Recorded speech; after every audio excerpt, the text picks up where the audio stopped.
Það er svolítið eitt jafntefli hérna í opnunleik Bestadeildarinnar 2026, bara byrjum að fá klassísk fyrstu viðbrögð.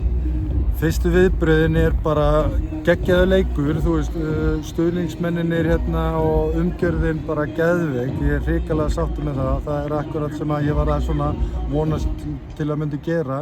Að við myndum kickstarta þessi tímabili almennilega og stuðningsmennir svo sannarlega sáu til þess, voru frábærir og þeir hafa ekki slakað á, þannig að ég mjög sáttur með þá.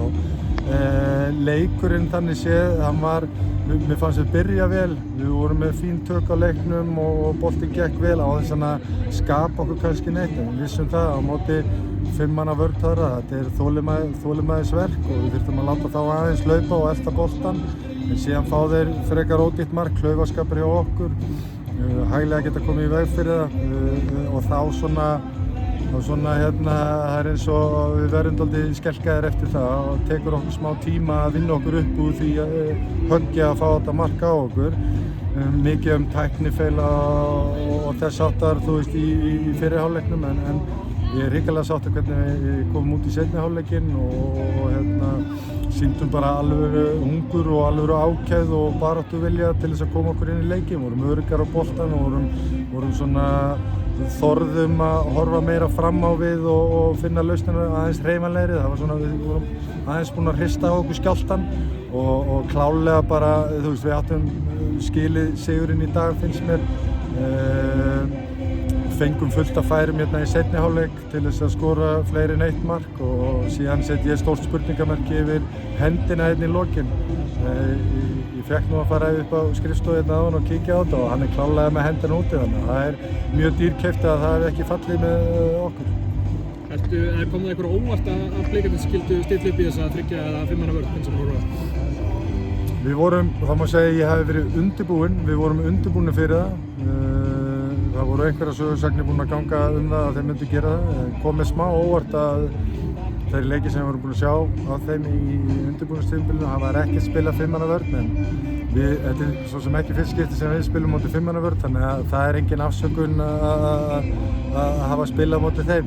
Við vitum alveg hvernig við viljum spila móti þannig liðum og það var bara svona, þetta var smá ryðgað í fyrri hálfleiknum en bara virkilega sáttur með seinni hálfleik. Hvað fannst þér svona aðalega breytast þarna einmitt milli fyrri og seinni hálfleiks? Þið áttu svona auðveldara með að finna sögurinn þeirra varnarleikar? Ég held að það sé 2 hlutir að við vorum bara þolinmóðir og aðeins hugrakkari á boltann. Þetta er svona, þú veist, við búnir að hrista af okkur spennuna og sem að fylgir fyrsta leiknum og þú veist, það er náttúrulega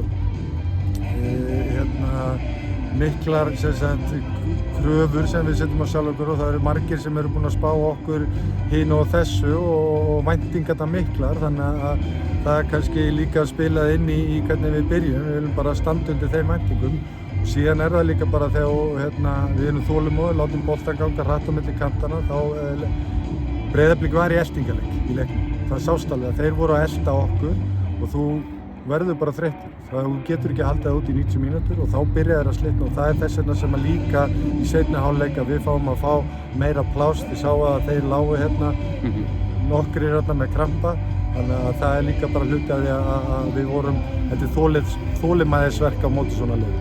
Svekktur að klára þetta ekki? Já, mjög svekktur. Ég er alltaf svekktur að vinna ekki og sérstaklega á heimavelli og bara svekktur en ég er samt mjög sáttur með hvernig leikmenn brugðust við fyrri hálfleiknum og komu mjög kraftmiklu út í seinni hálfleik. Akkurat það sem ég vildi. Jóhannes Kristi Bjarnason, Róbert Þórir Þorskelsson, fleiri jafnvel, Daði Berg ekki í hóp í dag, hver er staðan á þessum manni? Daði Berg er náttúrulega meiddur, þannig að það er svo sem ekki skrítið.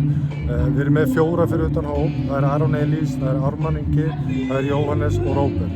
Og ég sagði við þá, þú veist, þetta eru leikmenn allt sem að gæti þess að byrjað inn á. Við erum bara með stóran og breiðan hóp og það er hópur sem við teljum að við þurfum til þess að ná okkar markmiðum, fara langt í Evrópu og slást alla titlana.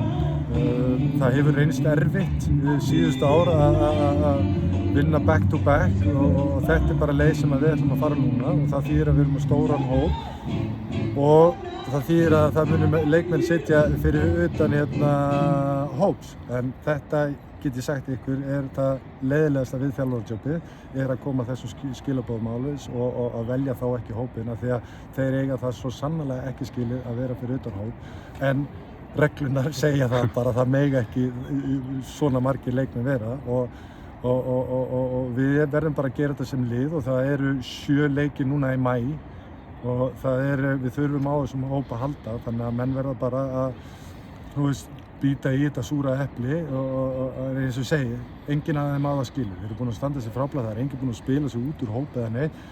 Þeir hefðu allir getað byrjað þennan leik og ég hefði verið sáttur með það bara, sáttur með það uppstillingu.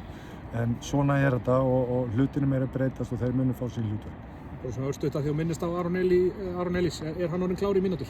Hver er staðan á honum? Já, hann orðinn klár í mínútur. Hann nýkominn tilbaka eftir meiðsli þannig að ég vil bara sjá hann æfa aðeins meira, koma sér í betra stand og þá getur hann byrjað að keppa líka stöður.